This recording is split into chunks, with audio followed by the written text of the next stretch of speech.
America સપનાઓનો દેશ, પણ ક્યારેક સપનાઓ પૂરા કરતાં કરતાં લોકો સંબંધો ભૂલી જાય. વડોદરાના શાંત સ્વભાવના મનહરભાઈ જીવનભર મહેનત કરીને દીકરા રાજને અમેરિકા ભણવા મોકલ્યો. ઘર ગીરવે મૂક્યું, બચત ખાલી કરી, પણ એક જ સપનું, મારો દીકરો આગળ વધે. વર્ષો સુધી રાજ અમેરિકામાં સેટ થઈ ગયો. સારી નોકરી, મોટું ઘર, સુખી જીવન. એક દિવસ રાજનો ફોન આવ્યો, પપ્પા, હવે તમે એકલા શા માટે? તમે અમેરિકા આવી જાઓ. મનહરભાઈ ખુશ થઈ ગયા. વિચાર્યું, હવે વૃદ્ધાવસ્થા દીકરા સાથે આનંદથી પસાર થશે.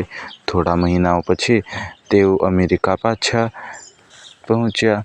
શરૂઆતમાં બધું સારું હતું, પણ ધીમે ધીમે વહુ પ્રિયાનો સ્વભાવ બદલાતો ગયો. એક દિવસ સવારે પ્રિયાએ ગુસ્સામાં કહ્યું, પપ્પા, અહીં ઇન્ડિયા જેવી આદતો નહીં ચાલે. દરેક વસ્તુ ટાઈમ પર અને નિયમથી જ થાય છે.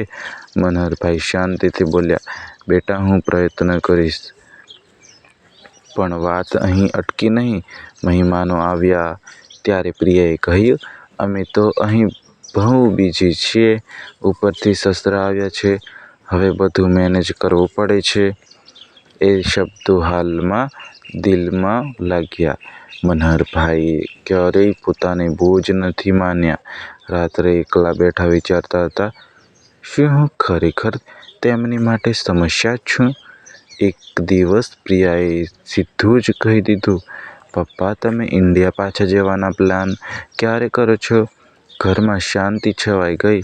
મનહરભાઈએ નરમ અવાજમાં કહ્યું, બેટા, હું જલ્દીથી જ જઈશ. પ્રિયા થોડી હસી, એ જ સારું રહેશે.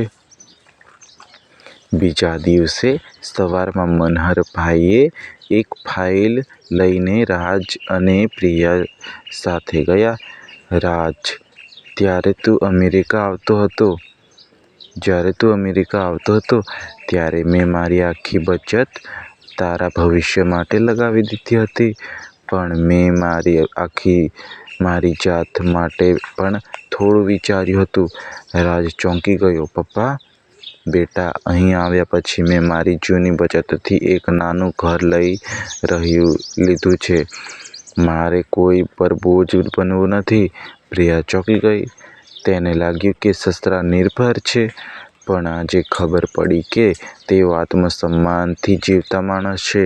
મનહરભાઈ આગળ બોલ્યા, બેટા, હું જતો નથી કારણ કે તમે મને કાઢી રહ્યા છો. હું જઈ રહ્યો છું કારણ કે સંબંધમાં માન હોવું જોઈએ. જે જગ્યાએ માન ન હોય ત્યાં રહેવું યોગ્ય નથી. રાજની આંખોમાં આંસુ આવી ગયા. પપ્પા, અમે મોટી ભૂલ કરી. પ્રિયા રડતા રડતા બોલી, પપ્પા, અમને માફ કરો. અમે અમારા ત્યાગને સમજી શક્યા નહીં. મનહરભાઈ શાંતિથી બોલ્યા, માફી માંગવાથી પહેલાં સમજ આવવી જોઈએ. માતા પિતા બોજ નથી હોતા, એ તો આશીર્વાદ છે. ઘરમાં મૌન છવાઈ ગયું. થોડા દિવસ પછી પ્રિયાનો સ્વભાવ સંપૂર્ણ બદલાઈ ગયો. તે હવે મનહરભાઈની સાચી કાળજી લેતી હતી. અને એક દિવસ મનહરભાઈએ કીધું, હું મારા નવા ઘરને ભાડે મૂકી દઈશ. હવે આપણે સાથે રહીશું, પણ એક વચન સાથે. આ ઘરમાં ક્યારેય અપમાન નહીં થાય. રાજ અને પ્રિયાએ વચન આપ્યું. અંતમાં સંદેશ, સંબંધો પૈસાથી નહીં, સન્માનથી ટકતા હોય છે. જે વૃદ્ધોએ આપણું ભવિષ્ય બનાવ્યું તેમને ક્યારેય બોજ ન સમજો.